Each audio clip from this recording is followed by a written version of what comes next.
भगवान की ओर देखा युधिष्ठिर जी ने कि ये तो अद्भुत झगड़ा है भाई कोई लोभी व्यक्ति झगड़े तब तो समाधान हम कर दें, अब संतोषियों के बीच के झगड़ा का समाधान क्या हो सकता है। तो भगवान आप बताइए इसमें क्या हमारे लिए धर्म का निर्णय है। तो भगवान हंसे बोले सुनिए, उस खजाने को भूल जाइए 3 महीने के लिए, 3 महीने के लिए आप शांत रहिए, 3 महीने के बाद इसका निर्णय करेंगे।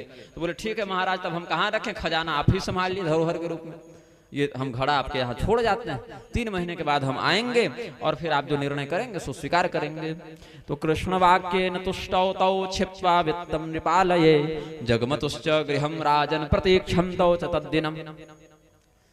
तो कहे युधिष्ठिर जी उनके जाने के बाद कि प्रभु अभी ही निर्णय कर देते, 3 महीने के बाद की तारीख आपने क्यों दी। भाई आज जब निर्णय हो सकता है तो तारीख बाद की दे दी आपने क्यों, ये मुझे आश्चर्य हो रहा है। तो कहते हैं देखिए ऐसा है ना, अभी यज्ञ किए हैं, बहुत बड़े बड़े काम निपटाए हैं, सब यहाँ राजा हैं, ऋषिगण हैं, यहाँ भी आनंद का अवसर, कहाँ यहाँ केस मुकदमा झगड़ा निपटाएंगे। 3 महीने के बाद कलयुग आएगा, यही ब्राह्मण देवता एक दूसरे को मारते पीटते लाठी डंडा से नाखूनों से नोच कर केस खींच कर कहेंगे कि हमारा पैसा लाओ, हमारा पैसा लाओ। 3 महीना खाली देखिए इनका संतोष त्याग युग के बदलने से कैसे तुरंत बदल जाता है। तो मासे तृतीये घोरस्तु भविष्यति कलिर्नृप द्रव्यार्थम विवदं तौ हि ताड़यं तौ परस्परम मुष्टा मुष्टि संप्रहारम केशा केश नखा नखे आगम तारो चते पार्श्वे कलिनामथि तौ नृप। कलयुग के कारण इनकी बुद्धि जब मोह से ग्रस्त हो जाएगी, लोभ से ग्रस्त हो जाएगी, तो जिस धन को मेरा नहीं ऐसा कहते हुए लड़ रहे थे, अब कहेंगे तेरा नहीं यह मेरा है, ऐसा कहते आएंगे। तब राजन, तब आप दोनों में बराबर बराबर बांट दीजिएगा और यही आपका फैसला उस दिन होना चाहिए। क्यों? तो भविष्यन्ति कलौ विप्रा आचार श्रुतिवर्जिताः राजानो धर्महीनाश्च पीडयिष्यन्ति ते प्रजाः। कलयुग में ब्राह्मण सदाचारी नहीं रहेंगे, वेद मंत्रों से रहित हो जाएंगे। रहने दीजिए, ये आ गया पटरी पर, अभी रहने दीजिए, फिर दिक्कत करेगा तो मांगेंगे। तो कलयुग आने पर ब्राह्मण दुराचारी हो जाएंगे, सदाचार नहीं रहेगा, सामान्य लक्षण है। अब उसमें भी कोई अगर सदाचार कर ले तो जितना कर रहा है उसको और अधिक जानना चाहिए। मतलब कलयुग का 1 दिन का धर्म सतयुग के साल भर के धर्म के बराबर, 12 साल के धर्म के बराबर हो जाता है। 12 साल सतयुग का, 1 साल त्रेता का, 1 महीना द्वापर का और 1 दिन कलयुग का, यह धर्म समान ही फल देता है। क्योंकि यहाँ आयु भी कम है, बुद्धि भी कम है, सामर्थ्य भी कम है, विवेक भी कम है। इसीलिए कलयुग में 1 दिन का धर्म सत्ययुग के 12 वर्षों के धर्म के बराबर हो जाता है। ऐसे अभी वेदव्यास जी का मत है। और त्रेता का साल भर, द्वापर का 1 महीना। राजाओं में धर्म भावना नहीं रहेगी। राजानो धर्महीनाश्च पीडयिष्यन्ति ते प्रजाः। प्रजा को पीड़ा देते हुए वे राजा अत्याचार करेंगे। यह पूरा संसार अधर्म का प्रेमी हो जाएगा, धर्म से देश और ईर्ष्या करने वाला हो जाएगा। अधर्म वल्लभो लोको धर्मद्वेषी च मत्सरी। लोग क्या करेंगे? द्यूतमद्यरता नित्यं सर्वे व्यसनिनः सदा देवकार्ये पितॄणां वा साधु स्त्री भरणे तथा ब्राह्मणार्थे धनं स्वल्पं दत्त्वा ते दुःखभागिनः भविष्यन्ति कलौ राजन मुदिता गणिकागृहे। लोग जुआ खेलने में प्रेम करेंगे, शराब पीने से प्रेम करेंगे, नशेबाजी से प्रेम करेंगे। इस देखिए कहीं चल जाइए बद्रीनाथ भगवान का दर्शन करने तो केवल सिगरेट फूकते हुए जनता मिल जाएगी। कहीं घूम जाए तीर्थ में जगह जगह पान गुटखा खाकर थूके हुए दृश्य मिल जाएंगे। बताओ, मंदिर मठों के पीछे भी देखिएगा इतने पुड़िया फेंके हुए मिलेगी। क्यों क्यों नशा है भाई समाज में? क्या इससे लौकिक या पारलौकिक? ये भी नहीं कि बहुत ताकत दे रहा है, बहुत स्वास्थ्य, वहां लिखा भी रहता है कैंसर से मरोगे, तब भी बुद्धि नहीं है। मतलब अगर नहीं जानते हो और अनजाने में कर रहे हो तो समझ आ जा सकता है, जानबूझकर पढ़ने के बाद भी कर रहे हो तो इसको क्या माना जाए? ये मनुष्य तो नहीं है, ये पशुता भी नहीं है, पशुता से भी नीचे है। पशु भी सूंघ कर छोड़ देता है कि ये घास सही नहीं है। गाय भी जब घास खाने निकलती है तो सूंघ कर छोड़ देती है कि ये हमारे शरीर के हित में नहीं है। मनुष्य कैसा मूर्ख है भाई कि ज्यादा पैसा देकर काले बाजारी में अपनी पत्नी को पीट कर और गहना बेच कर भी दारू पीने जाएगा, लेकिन जाएगा। ये क्या बुद्धिमानी है? ये मनुष्यत्व है तुम्हारा? और ऐसे मूर्खों से भीड़ चलती है और ऐसी भीड़ वोट दे देकर सरकार बनाती या गिराती है। तो ऐसे मूर्खों के द्वारा जिनको प्रतिनिधि चुना गया हो कितने बड़े मूर्ख होंगे, उनका धर्मबोध कितना निम्न स्तर का होगा। यह तो लोकतंत्र का दुर्भाग्य है कि 10 शराबी का वोट एक धर्मात्मा सत्यवादी से अधिक माना जाएगा कि 10 है और तुम 1 हो। जिस व्यक्ति ने कभी व्यभिचार नहीं किया, जिस व्यक्ति ने कभी शराब नहीं पी, जिसने एक पैसा किसी का लिया नहीं, उसकी अपेक्षा वोट देखने जाओगे तो 10 डकैतों का वोट ज्यादा माना जाएगा, जो जीवन भर अधर्म करते रहे और उन्हीं की राज, उन्हीं की नीति, उन्हीं का कानून चलेगा। तो यह कलयुग का लक्षण है। अधर्म वल्लभो लोको धर्मद्वेषी चमत्सरी, व्यसन परायण हो जाएंगे। देव कार्ये पितॄणां वा साधु स्त्री भरणे तथा ब्राह्मणार्थे धनम स्वल्पम दत्त्वा ते दुख भाजिनः। अगर कहो कि पितरों का श्राद्ध करना है तो कहेंगे पैसा नहीं है, यज्ञ करना है पैसा नहीं है। पतिव्रता चरित्रवती स्त्री को आभूषण नहीं देंगे, बढ़िया साड़ी नहीं देंगे, लेकिन व्यभिचारिणी स्त्रियों पर गर्लफ्रेंड बना बनाकर अपने बाप दादा की संपत्ति उड़ा देंगे, ऐसे नालायक, और उसको कहेंगे कि हम उससे प्रेम करते हैं। क्या है? साधु स्त्री भरणे तथा, घर में पतिव्रता पत्नी हो उसको महत्व नहीं देंगे, उसको सम्मान नहीं देंगे, और चरित्रहीन होकर अन्य स्त्रियों के प्रति आकृष्ट होकर व्यभिचार को प्रसारित करते रहेंगे। यह कलयुग के पुरुषों का लक्षण हो गया। एवं मिथ विपरीत में स्त्रियों के लिए समझा जाना चाहिए। वेश्याओं के घर जाएंगे, वहां जुआ खेलेंगे और बहुत प्रसन्नता पूर्वक वहां पर पार्टियों में पैसा उड़ाएंगे। यह कलयुग का लक्षण हो गया। अपनी माता को पहनने के लिए साड़ी है कि नहीं वो घर में नहीं देखेंगे, और व्यभिचारिणी स्त्रियों को अपने हाथ से बढ़िया रेशमी साड़ी, अब तो साड़ी भी नहीं पहन रही हैं, अब तो जो जितना नंगा उतना मॉडर्न हो गया। ये दुर्भाग्य है। तो जननीं जीर्ण वस्त्रेण वेष्टयिष्यन्ति ते कलौ वेश्यां वा पुंश्चलिं वापि दुकूलैर्विविधैः स्वयं धत्तूरकस्य पुष्पाणि करवीर भवानि च सकंटकानि पुष्पाणि नैष्यन्ति शिवालये। अब देखिए, शिव जी को धतूरा पसंद है, करवीर मतलब कनेर पसंद है, उसको चढ़ाना मना नहीं है, लेकिन पैसा बचाने के लिए लोग धतूरा और कनेर खरीद के चढ़ाएंगे, क्योंकि जल्दी मिलेगा, सस्ता मिलेगा। और कहेंगे कमल कितने का? तो कमल का फूल जो है सो कहेगा 50 रुपया 100 रुपया, बोले तो 20 रुपया वाला दे दो। और रोज कितना खा जा रहे हैं गुटखा, उसका कोई हिसाब नहीं है। 50 रुपया का भी खा रहे हैं तो 1500 का नशा कर जा रहे हैं। लेकिन भगवान के लिए अगर कहा जाए एक दिन मंदिर जाकर के 1500 की माला खरीद के चढ़ा, तो कहेंगे नहीं नहीं इतना नहीं, 50-100 का कर दो तो बहुत कर दिया। ये भाव है।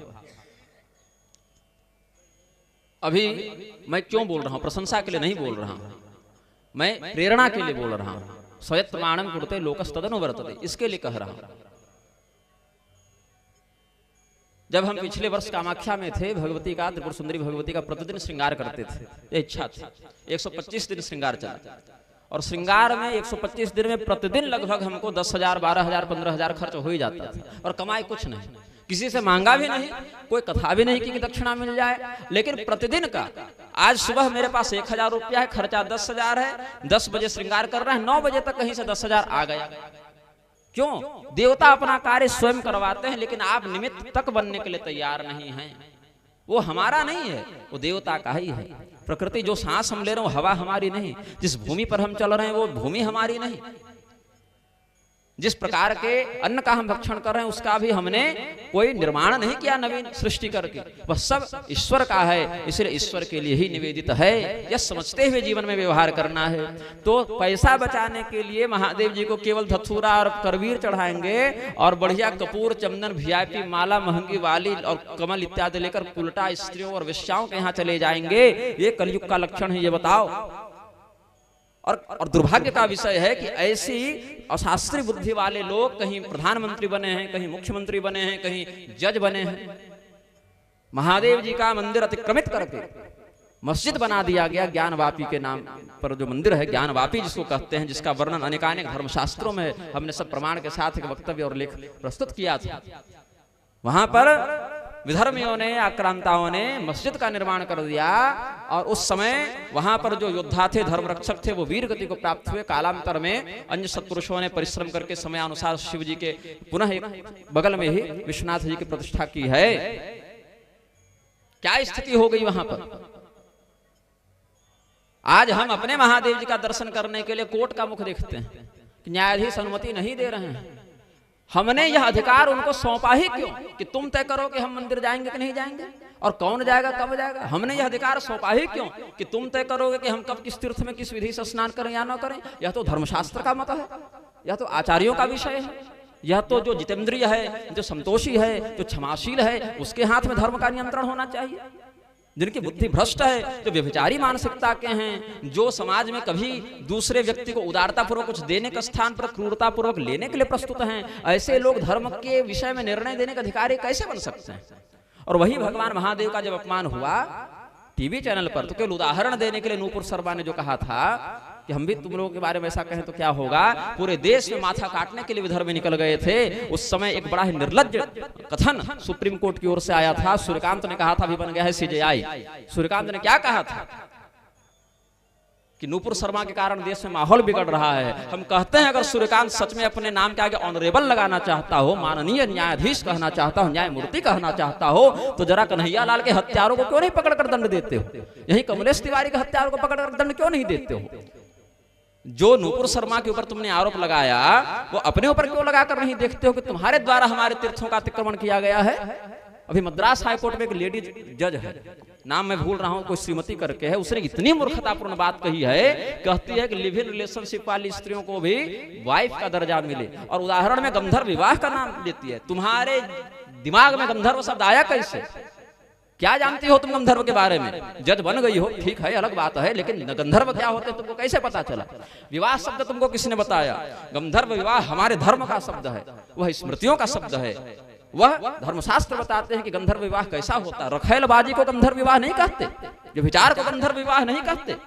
हाँ, गंधर्व विवाह उसे कहते हैं अगर कोई कन्या अपने कुल गोत्र वर्णा के अनुकूल युवक को या कोई युवक ऐसी कन्या को, युवती को प्रेम करता हो और जिसमें धर्म की कोई हानि नहीं होती हो, उस स्थिति में आत्मसमर्पण करना उसके प्रति दाम्पत्य भाव से वह विवाह है। और गंधर्व विवाह का अर्थ ये नहीं होता कि आज एक साल एक लड़के के साथ रहो, कल दूसरे लड़के के साथ रहो, उसको वेश्या कहते हैं, उसको स्त्री नहीं कहते हैं। इस प्रकार सदाचारणी नहीं है वह। गंधर्व विवाह किसने किया? भगवती शकुंतला ने किया।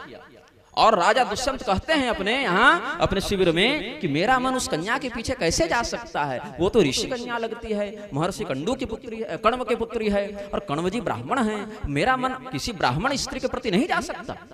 मेरा मन अगर जा रहा है तो पता करो वो ब्राह्मण नहीं क्षत्रिय की कन्या है। बाद में पता चला कि विश्वामित्र जी जब ब्राह्मण बनने के लिए तपस्या कर रहे थे, उस समय मेनका के माध्यम से उन्होंने जिस कन्या को जन्म दिया ये वही है।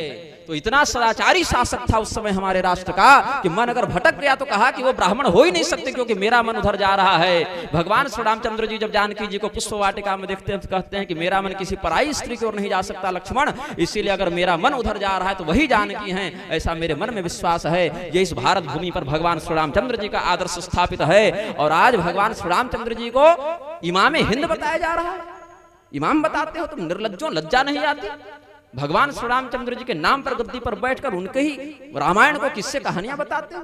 मैं प्रश्न करता हूं इस देश की सरकार से कि अगर रामायण कहानी मात्र है, वास्तविकता नहीं है, अगर रामायण और महाभारत एक कपोल कथा है, कल्पना मात्र है, तो उस स्थिति में मंडल कमीशन बनाकर जो तुम आरक्षण दे रहे हो, वहां से शंभू और एकलव्य का उदाहरण क्यों देते हो कि राम जी ने अत्याचार कर दिया, द्रोणाचार्य ने अत्याचार कर दिया?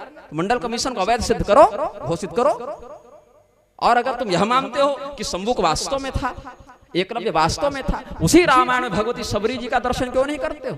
उसी महाभारत में गुरु द्रोणाचार्य का चरित्र क्यों नहीं देखते हो कि अंगूठा कटवाने वाली बात तुमको याद रही, लेकिन वही एकलव्य जब जरासंध के साथ मिलकर पूरे यदुवंश का संहार करने आ जाता है आतंकवादी बनकर, तब क्या करना चाहिए था उसके साथ? वही गुरु द्रोणाचार्य जब एक गाय के लिए अपने मित्र राजा द्रुपद से तिरस्कृत होकर वहां से निकलते हैं, उनको भिखारी कहकर अपमानित किया जाता है, वो क्यों नहीं दिखता है इन लोगों को? अगर रामायण महाभारत को काल्पनिक मानते हो तो ये सब जो शंभुक और एकलव्य के नाम पर तुम लोग प्रपंच कर रहे हो उसको हटाओ। और अगर वास्तविक मानते हो, वही विदुर जी का सम्मान नहीं दिख रहा है, एकलव्य पर अत्याचार हो गया एकलव्य पर, और विदुर जी उसी धर्म सभा में मंत्री के पद पर से सबको निर्देश दे रहे हैं, फिर भी दुष्टों के द्वारा अपमानित हो रहे हैं। ये नहीं दिख रहा तुमको कि विदुर का भी कितना सम्मान था? वेदव्यास जी के सामने, युधिष्ठिर जी के सामने, भीष्म पितामह के सामने उन्हीं के समकक्ष महात्मा के रूप में हम विदुर जी का स्मरण करते हैं। शबरी जी का भगवती के समान दिव्य चरित्र हम अनुभव करते हैं, उनको प्रणाम करते हैं। ये नहीं दिख रहा तुम लोगों को? अगर तुम्हें अत्याचार करना होता है तो हमारे धर्मशास्त्र याद आते हैं। समलैंगिकता का प्रसारण करने के समय, व्यभिचार को प्रसारण करने के समय मोहन भागवत कहता है कि हंस और डिंभक का वर्णन आता है महाभारत में, वो समलैंगिक थे। इस अनपढ़ को कोई जाकर आंख खोलकर पढ़ावे महाभारत, जहां लिखा है कि दोनों सगे भाई थे, समलैंगिक नहीं थे, और दोनों अपनी अपनी पत्नी में अनुरक्त थे। तुम्हारे समान वो मनोरोगी नहीं थे, इस प्रकार के यौन विकृति के प्रसारक नहीं थे। हमने क्या किया था? गंधर्व विवाह की चर्चा आपके समक्ष की। जिस धर्मशास्त्र में गंधर्व विवाह का नाम उस मद्रास हाईकोर्ट की जज को पढ़ने में मिला होगा, वहां पर यह भी वर्णन है कि उसके बाद ब्राह्म विवाह की विधि से कन्यादान पूर्वक उसका विधिवत विवाह होना चाहिए। ये भी वर्णन है, नहीं तो वह विवाह शुद्ध नहीं माना जाता कि मन लगा तो दाम्पत्य भी रुचि रहे तो ऐसा कह के निकल गए कि मन लगा तो चल गए पति पत्नी बनकर, और 2 साल के बाद फिर किसी और के पास चले गए, किसी और के पास चले गए। ऐसे जज, ऐसे नेता ये निर्णय क्यों देते हैं? आज आप जाइए जहां बाल गृह होता है, जहां अनाथालय होता है, इतनी बलात्कार की घटनाएं रोज आती हैं, जहां महिलाओं से बलात्कार हो रहा है, जहां छोटे बच्चों से ये नेता और अधिकारी और जज जाकर बलात्कार करते हैं। इसीलिए समाज को व्यभिचारी बना दोगे तो तुम्हारे व्यभिचार पर कोई प्रश्न नहीं उठाएगा। निर्लज्ज न्यायपालिका इस देश की यह कहती है। सुप्रीम कोर्ट को जाकर पढ़ो तुम, वहां क्या लिखा हुआ है उसके निर्णय में कि भारत से अश्लील वीडियो पर प्रतिबंध नहीं लगेगा, पोर्नोग्राफी पर बैन नहीं लगेगा। बैन क्या लगेगा? विवाह पर बैन लगेगा। अगर उचित उम्र में तुम कन्यादान करोगे तो विवाह पर बैन लगेगा। मतलब एक स्त्री को नग्न देखना अविधि पूर्वक वो दोष नहीं है कानून की नजर में, लेकिन अपनी बेटी को विधि पूर्वक विवाह कर देना ये प्रतिबंधित हो गया। लेकिन वही बेटी अगर किसी पुरुष के साथ भाग जावे और हम मना करें तो पुलिस हमको जेल में डालने आएगी, उसको नहीं समझाने जाएगी। और सरकार का कहना है कि उसको पैसा भी मिलेगा, संपत्ति भी मिलेगी, संरक्षण भी मिलेगा। मतलब क्या है, कल को ये हमारी बहू बेटी का बलात्कार कर सके, इसके लिए पूरे समाज को एक यौन रोग और मनोरोग की ओर ढकेल रहे हैं। केरल हाईकोर्ट ने क्या कहा कि मंदिर में पुजारी कौन बनेगा, इसमें कोई जाति नहीं लिखी रहती। केरल हाईकोर्ट के जजों ने कब धर्म पढ़ा जी? तुम तो कहते हो कि जज लोग कहते हैं कि हम किसी धर्म के नहीं होते, तो बोलने क्यों आते हो फिर धर्म के मामलों में? जब तुम किसी धर्म के नहीं हो मतलब अधर्म के हो, और अधर्म का व्यक्ति हमारे धर्म के विषय में कैसे बोलेगा? पोर्नोग्राफी पर बैन नहीं लग सकती, लेकिन विवाह अगर कोई करना चाहे अपनी कन्या का उचित उम्र में शास्त्रीय विधि से, तब वह जेल चला जाएगा कि बाल विवाह तुम कर रहे हो। और व्यभिचार को, रखेल प्रथा को बढ़ावा देने के लिए कहते हैं कि गंधर्व विवाह की विधि शास्त्र में वर्णित है। ये निर्लज्जता। उचित उम्र में कन्यादान नहीं होने दिया जाएगा। को एजुकेशन से लड़का लड़की को साथ में रखकर पढ़ाओगे, उसके बाद मोबाइल में उनको जब अश्लील चित्रावली मिलेगी उसको प्रतिबंधित नहीं करोगे, और मोबाइल में देखकर जब वो पागल होगा, मनोरोगी होगा, यौन रोगी होगा, विकृत होगा, तो क्षीण सक्त हो जाएगा, उसकी बुद्धि का नाश हो जाएगा, उसके धर्म का नाश हो जाएगा, उसके चरित्र का नाश हो जाएगा। कल वो जिस भी घर में जाएगा वहां उस घर को ही एक व्यभिचारिक केंद्र के रूप में प्रस्तुत कर देगा। जो अधिकारी हैं, नेता हैं, मंत्री हैं, जज हैं, उनके पालतू जो मठाधीश हैं, उनको हमारी बहु बेटियां उपलब्ध हो सकें, इसलिए व्यभिचार की धारा हटा दी और बाल विवाह को प्रतिबंधित कर दिया। विवाह और गर्भाधान अलग अलग संस्कार है भाई, उसको उस नियम पर, उस मर्यादा से, उस विधान से अधिकृत रूप से करना है। और क्या कर दिया? मद्रास और केरल का बता दिया। राजस्थान वालों ने कह दिया कि राजा महाराजा अपने नाम के आगे उपाधियां नहीं लगा सकते, हमको माननीय बोलो, ऑनरेबल बोलो। महारानी काम सुंदरी देवी दरभंगा वाली, दरभंगा महारानी अभी परलोक गमन स्वर्ग गमन हुआ उनका, 600 किलो सोना उन्होंने भारत को दान किया था जब चीन से युद्ध हुआ था। सोच के देखिए, 1 किलो भी हो जावे तो आज कीमत लगा दीजिए।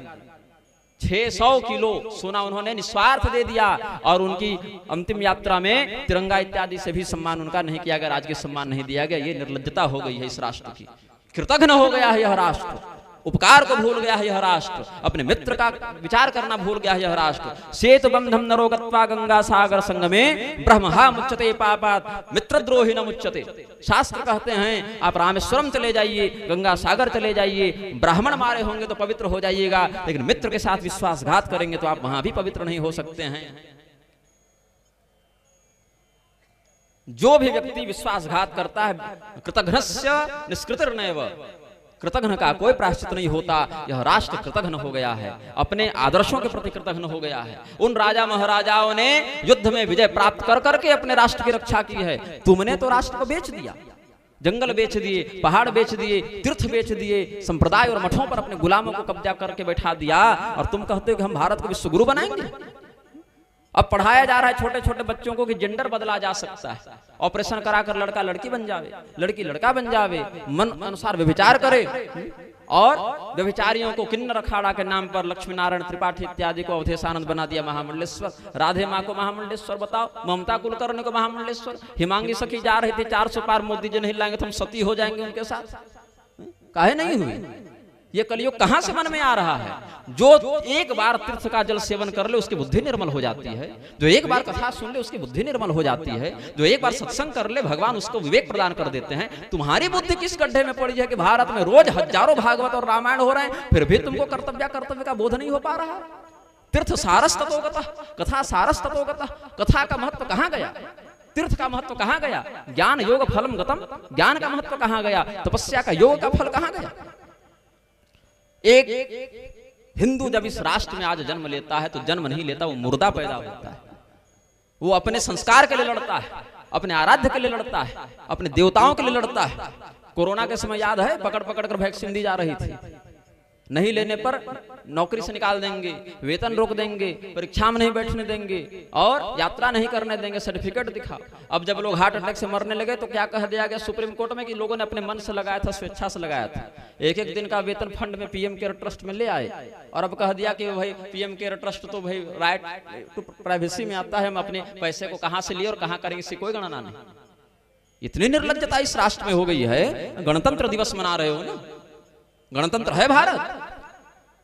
भारत निरक्षराज के गुलामों के द्वारा कब्जा किए गए एक बीमार व्यवस्था का परिचय दे रहा है, बस इससे अधिक कुछ नहीं। पंजाब हाईकोर्ट कहता है कि कोई भी स्त्री अपनी मर्जी से गर्भपात कर सकती है। अरे तू क्यों नहीं मर गया अपनी माता के गर्भ में? तूने जन्म लेकर अपने माता को कौन सा सुख दिया? जो माँ अपने बच्चे को गर्भ में धारण कर रही है, अगर उसकी बुद्धि ऐसी विकृत हो रही है तो तुम्हें उस बच्चे के जीवन की रक्षा करनी चाहिए थी। यह हम आशा करते हैं तुमसे। उस माता को उसके मातृत्व का बोध कराना चाहिए था और तूने कह दिया कि अपने गर्भ को मार डालो। हत्यारे बन गए अब जज। अपनी माता, तुम्हारी माता ने तुम्हें गर्भ में क्यों नहीं मार दिया था? हर बच्चा यहाँ पर रो रहा है, मर रहा है, हर गाय मारी जा रही है। अभी गीता प्रेस का एक बहुत बड़ा सम्मेलन हुआ, वहां अमित शाह को बुलाया गया। किस योग्यता से? अमित शाह तो कहा था कि गोमांस पर रोक नहीं लगेगी इस देश में, वो जाकर धर्म बचाएंगे।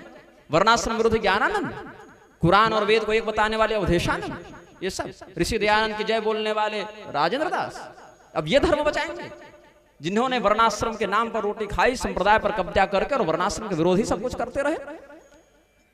तो ये लोकतंत्र नहीं है, ये गणतंत्र नहीं है। महाभारत देखो, वहां पर युधिष्ठिर जी को धर्मराज को बता रहे हैं भीष्म पितामह कि एक लोकतंत्र क्या होता है, एक गणतंत्र क्या होता है, किस प्रकार के नेता होने चाहिए। शंकराचार्य जी का वचन देखो, जगत यंत्र निर्वाहको नेता। विष्णु सहस्त्रनाम के भाष्य में कहते हैं संसार एक यंत्र है, इसको कुशलता पूर्वक जो चला ले वह नेता होता है। इसलिए नेता एक भगवान का नाम भी है। विष्णु सहस्त्रनाम एक नाम है नेता। क्यों नेता कहा गया भगवान को? संसार की व्यवस्था को सुदृढ़ता से चलाने के लिए नेता कहा गया। राजस्थान हाईकोर्ट माननीय हो गया, लेकिन जिन्होंने धर्म की रक्षा करने के लिए बलिदान दिया वो राजवंश माननीय नहीं बचा। केरल हाईकोर्ट बताएगा कि मंदिर में पुजारी कौन होंगे। तुम धर्मशास्त्र पढ़ के बने थे क्या? उसका कहना है कि धर्मशास्त्र में कहीं नहीं लिखा है। कितने शास्त्र पढ़ लिए तुमने? अब हम पढ़ाते हैं तुमको। मद्रास हाईकोर्ट वाले कह रहे हैं कि ये जो लिव इन रिलेशनशिप है वो गंधर्व विवाह है। इतनी भारी अनपढ़ी के बाद तुम जज बने कैसे? पंजाब हाईकोर्ट कह रहा है गर्भपात कर दो। अब लखनऊ हाईकोर्ट पर हम पर केस चल रहा है, मुकदमा लखनऊ हाईकोर्ट में ही चल रहा है। हमारे वीडियो को वहां प्रतिबंधित करवाया गया। कौन सा वीडियो? ईसाई मिशनरियों के विरुद्ध जो हमने हिंदुओं को सतर्क किया वो बैन करवाया गया। स्टालिन ने जब दक्षिण भारत में कहा कि सनातन धर्म को मिटा देंगे तो हमने उसका विरोध करते हुए वक्तव्य दिया था, उसको कोर्ट ने बैन करवाया है। बांग्लादेशी और रोहिंग्याओं के खिलाफ जो हमने वक्तव्य दिया उसको बैन करवाया है कोर्ट ने। क्यों? तुमको कहां से पैसा मिल रहा है भाई? और वही लखनऊ नगर निगम में 80% घुसपैठिए कब्जा कर चुके हैं, ऐसी रिपोर्ट आ रही है। तुमको कहां से पैसा मिल रहा है? और बांग्लादेशियों के, मिशनरियों के इस भारत पर कब्जा करने से तुमको कौन सा लाभ होगा? तुम हमें मरने के लिए छोड़ना चाहते हो उनके आगे? उन विधर्मियों को हमारे घर पर तुम बैठा कर रखे हो और कश्मीरी पंडितों की पुकार सुनने के लिए तुम्हारे पास समय नहीं है। वहां तुमको ममता का बोध नहीं होता है। यह है तुम्हारा लोकतंत्र। ऐसे गणतंत्र दिवस मनाओगे? किसी भी वर्ण का हिंदू हो, अगर वो शास्त्र के अनुसार चलना चाहे, ब्राह्मण, क्षत्रिय, वैश्य, शूद्र कोई भी हो, उसको सम्मान पूर्वक अपने धर्म का पालन नहीं करने दिया जा रहा है। सत्य यही है। अधर्म का प्रोत्साहन करने वाले लोग ही अब धर्म गुरु बनकर बैठे हुए हैं। ये स्थिति हो गई है। इसीलिए धर्म के अनुसार चलो, इनका भविष्य तो वैसे भी बहुत दिन नहीं चलेगा। अति सर्वत्र वर्जयेत, अति कहीं करोगे वह इतना अधिक न हो जावे कि तुम्हारे अस्तित्व पर ही काल बनकर मंडराने लगे। इसीलिए हिंदुओं, एक बात हम कह दे रहे हैं, एक पंक्ति में सार समझने की चेष्टा करना। जब तक भारत में लोकतंत्र नाम का यह नाटक सुरक्षित है, तुम सुरक्षित नहीं हो। न तुम्हारा लोक सुरक्षित है, न तुम्हारा परलोक सुरक्षित है, क्योंकि इस लोकतंत्र के नाटक का मूल ही, इसका जन्म ही अधर्म से हुआ है, क्रूरता से हुआ है। इसलिए प्रयागराज की इस पावन भूमि से आज हम एक उद्घोष करते हैं कि प्रयत्स्ये तथा कर्तुम यथा नान्यो जगत गुरु रक्षणार्थम तो धर्मस्य विनाशाय तरस्य च। जब तक श्वास रहेगी धर्म के लिए निर्भयता पूर्वक बोलूंगा और किसी के आगे नहीं झुकूंगा, जब तक हमें उस लक्ष्य की प्राप्ति न हो जाए जिसके लिए ईश्वर ने हम सबों को चुना है। भगवान क्या कहते हैं जैमिनी मुनि युधिष्ठिर जी के प्रसंग में क्या कहते हैं, मातरम पितरम चैव त्यजन्ते हि जनाः कलौ।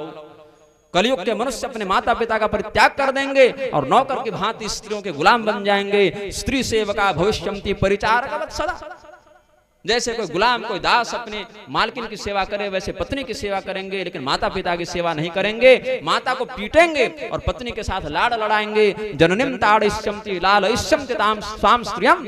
सास ससुर की सेवा नहीं करेंगे और बहू ऐसे वचन सुनाएगी जो कि कांटे के समान हृदय में लगे। चारों वर्णों के लोग अपने कर्म से भ्रष्ट हो जाएंगे। ब्राह्मणों के वचनों पर विश्वास नहीं, देवताओं के वचनों पर विश्वास नहीं, वर्णानुकूल कर्म का परित्याग करके परधर्म का आश्रय लेने वाले स्वार्थी प्रजा से यह संसार भर जाएगा और उस स्वार्थी प्रजा का शोषण करने वाले व्यभिचारी शासकों से यह पृथ्वी आक्रांत हो जाएगी। इस प्रकार धर्मराज की सभा में भगवान कृष्ण ने कलयुग के दुर्गुणों का वर्णन किया।